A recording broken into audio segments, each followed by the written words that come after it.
Hello everyone, welcome back to our channel with new translated educational video. Today I will translate to you chapter 4 falling snow. Falling होता है गिरना, snow होता है बर्फ़, बर्फ़ का गिरना। Chapter 4 English reader class 4 Vivekananda school. Okay, let's start.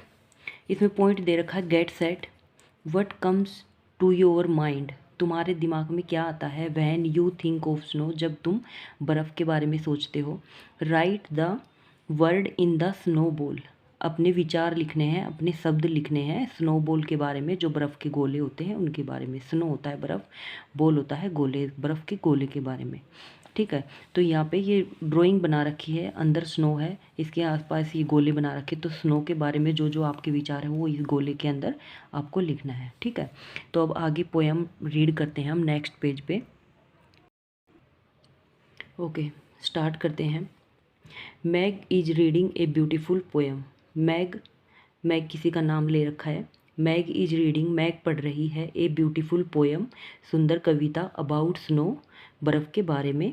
Let us read with her, आओ हम पढ़ते हैं उसके साथ। ठीक है, मतलब यहाँ पे लड़की का नाम लिख रखा है कि मैग एक सुंदर कविता पढ़ रही बर्फ़ के बारे में, तो उसके साथ हम भी पढ़ते हैं। ठीक है, see the pretty snow flag, see देखना, प्रेटी सुंदर, स्नो फ्लैग होता है बर्फ़ के टुकड़े। देखो सुंदर बर्फ़ के टुकड़े। Falling from the sky, falling होता है गिरना, फ्रॉम से, स्काई आसमान, जो आसमान से गिर रहे हैं। On the wall and house top, wall होता है दीवार, हाउस टॉप होता है जो घर का ऊपरी हिस्सा होता है, दीवार और घर के ऊपरी हिस्से पर गिर रहे हैं। सॉफ्ट होता है कोमल, एंड थिक, थिक होता है घना या फिर मोटा। दे लाई, लाई होता है पसरा हुआ या लेटा हुआ। ठीक है, सॉफ्ट कोमल या मुलायम, थिक घना मोटा, दे लाई लेटे हुए हैं, मतलब जो बर्फ़ पड़ी हुई है उसके बारे में बता रहा है कि घनी और मुलायम लेटी हुई है, कहाँ पे, दीवार पे और घर की छत पे, घर का जो ऊपरी हिस्सा होता है उस पे। On the window ledge, on पर, विंडो खिड़की, लेज होता है जो खिड़कियों का नीचे अंदर का हिस्सा होता है ना, किनारी होती है, खिड़की बनी हुई है तो उसके नीचे की तरफ एक किनारी होती है उस पे। ठीक है, ऑन द विंडो लेज, जो खिड़की की जो अलमारी होती है या किनारा होता है उस पे गिरी हुई है। On the branches bare, bare होता है जो बिना ढकी हुई या फिर नंगी भी बोल सकते हैं। ऑन द ब्रांच, जो बिना ढकी हुई शाखाएं हैं या नंगी शाखाएं हैं उन पर। Now how fast they gather, now अब, हाउ कैसे, फास्ट दे गैदर कैसे इकट्ठा हो गई, कितनी जल्दी इकट्ठा हो गई, फास्ट तेजी से। ठीक है, नाउ अब देखो, अब कैसे कितनी जल्दी से इकट्ठा हो गई हैं। फीलिंग ऑल द एयर, सब फीलिंग भरना, ऑल द एयर हवा में भर गई है, हवा में चारों तरफ बर्फ़ भर गई है। Look into the garden, garden में देखो, लुक होता है देखना, गार्डन होता है बगीचा, बगीचे में देखो, ये पिक्चर में सारा दिखा रखा है। ठीक है, तो वो विंडो लेज क्या होता है, जो ये खिड़कियाँ दे रखी और खिड़की के अंदर की तरफ ये किनारी होती है ना, अलमारी टाइप, इसमें देखो ये मैं दिखा रही हूँ आपको, ये बर्फ़ गिरी हुई है, ये घर के ऊपर ऊपरी हिस्से पे गिरी हुई है। यहाँ पे स्नोमैन बना हुआ है, इधर ब्रांच दिखा रखी हैं, ये रही ब्रांच। ठीक है, यहाँ पे गिरी हुई है, तो सब जगह बर्फ़ ही बर्फ़ है। Look into the garden, garden में देखो, बगीचे में देखो। Where the grass was green, जहाँ पर घास हरी थी। Cover by the snowflake, cover होता है ढकी हुई, स्नो फ्लेक बर्फ़ के टुकड़े से, जो बर्फ़ के टुकड़े से ढक गई हैं। Note A blade is seen, blade होता है कि जो घास की पत्ती होती है ना, देखा होगा घास कैसी पत्ती टाइप में होती है, ब्लेड टाइप में होती हैं, तो वही कि एक भी ब्लेड, पत्ती की, घास की जो पत्ती होती है उसकी एक ब्लेड भी दिखाई नहीं दे रही जो बर्फ़ से ना ढकी हो। Now the bare black bushes, अब द बेयर वही जो बिना ढकी हुई, ब्लैक काली, बसीज झाड़ियाँ। नाउ द बेयर जो अब बिना ढकी हुई काली झाड़ियाँ। All look soft and white, सभी, सॉफ्ट क्या क्या नरम, और वाइट सफ़ेद, सभी नरम और सफ़ेद दिखाई दे रही हैं। यहाँ पे देखो ये पत्तियाँ भी ढकी हुई हैं, ठीक है, बर्फ़ से। लाइक द कडली लिटिल स्नोमैन, ये स्नोमैन बना हुआ है, बर्फ़ का बनाया हुआ है आदमी।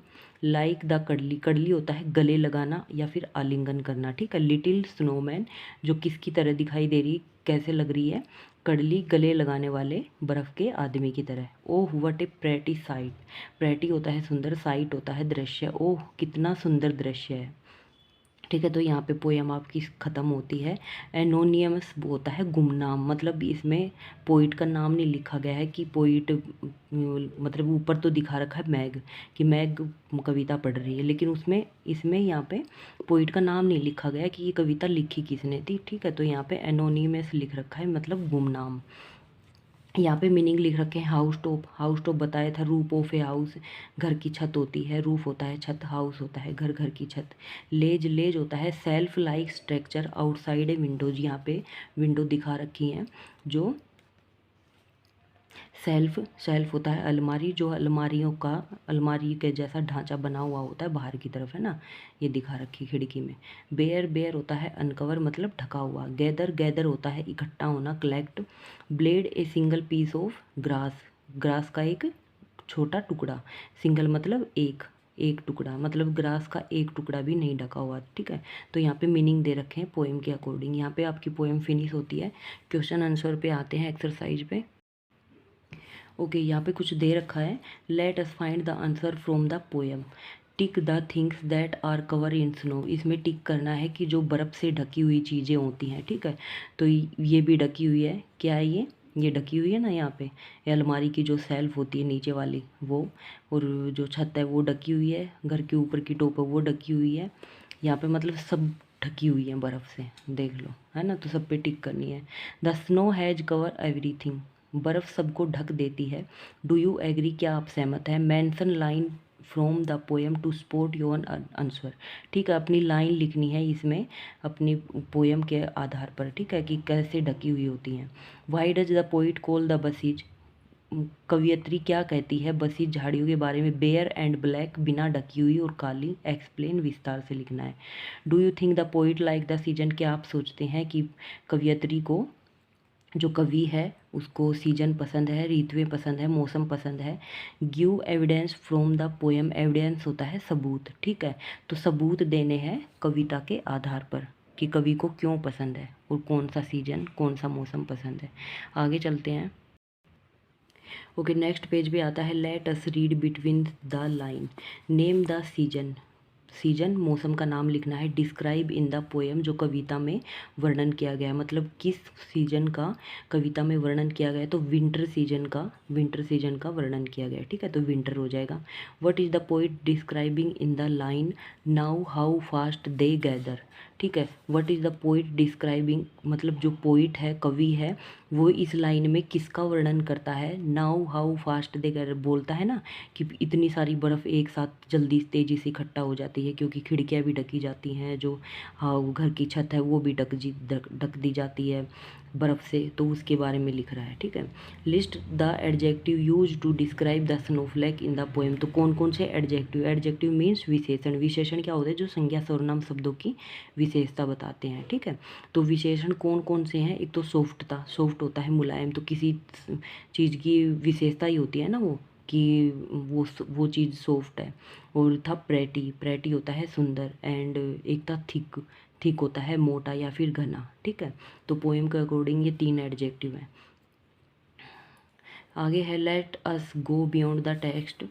क्वेश्चन है draw a picture of scene describe in the poem and write about it.